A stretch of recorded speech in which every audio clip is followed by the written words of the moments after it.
Hey, what's up, everyone? Hope you're all doing great out there.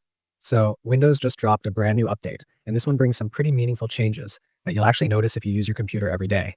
It's one of those updates that doesn't scream for attention with flashy new features, but once you've installed it and used your system for a while, you start to feel that things are just running smoother, faster, and more reliable overall.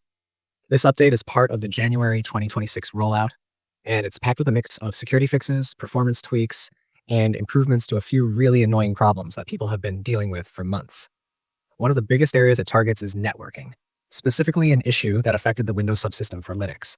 Some users were running into situations where they couldn't connect to certain remote resources, corporate VPNs, or servers, ISPod, all because of a weird routing bug that caused those dreaded no route to host errors. If you're someone who relies on WSL for development or network testing, you know how frustrating that was. This update finally fixes that problem, and connections should now work exactly the way they're supposed to, without random disconnections or timeouts. Another important fix comes for people who use Remote App in Azure Virtual Desktop setups. Previously, a lot of users were seeing unreliable connections, sessions that would suddenly drop or fail to launch entirely. This update includes changes that make those remote sessions much more stable. It's been a long time coming, and while some reports mention a few lingering quirks, it's a big improvement compared to earlier builds. If you work remotely or depend on AVD environments for productivity, you'll definitely appreciate that smoother experience. Now, let's talk about something that's going to make laptop users happy. Devices with NPUs, or neural processing units, have been getting more common since Microsoft started pushing AI-powered features like background blur and real-time video effects. But some of those systems had a strange bug where they wouldn't fully enter low power mode when idle. The result? Batteries draining faster than they should. This update corrects that, so when your device is sitting idle, it finally behaves properly and conserves power the way it's supposed to. That means longer battery life and a cooler, more efficient system. There's also a bit of house cleaning happening here. Microsoft quietly removed some old legacy modem drivers that were hanging around the system for years. If you're still using hardware that depends on those, it might stop working, but for the vast majority of users, this won't make any difference. It's all part of the ongoing effort to streamline Windows and remove outdated components that just add clutter and maintenance overhead.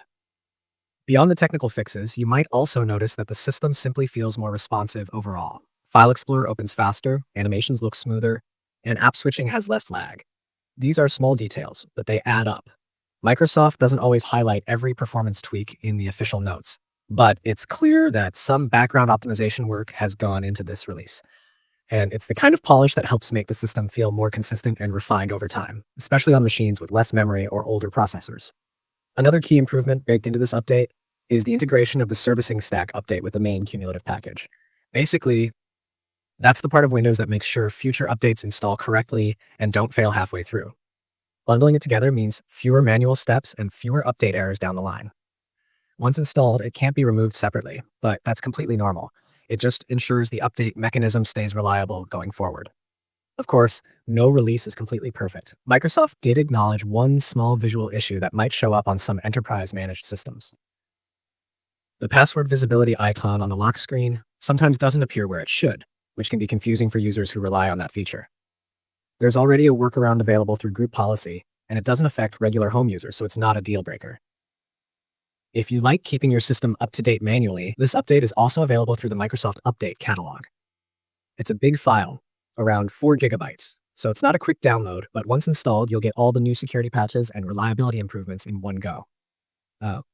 Overall, this update feels like one of those quiet but important steps forward for Windows. It fixes several long-standing issues, improves system stability, and lays the groundwork for smoother updates in the future. It might not bring shiny new features to show off, but what it does deliver is a more dependable experience. Better performance, stronger security, and a cleaner system overall. It's one of those updates that just makes your computer feel a bit more right. And sometimes that's exactly what an operating system needs.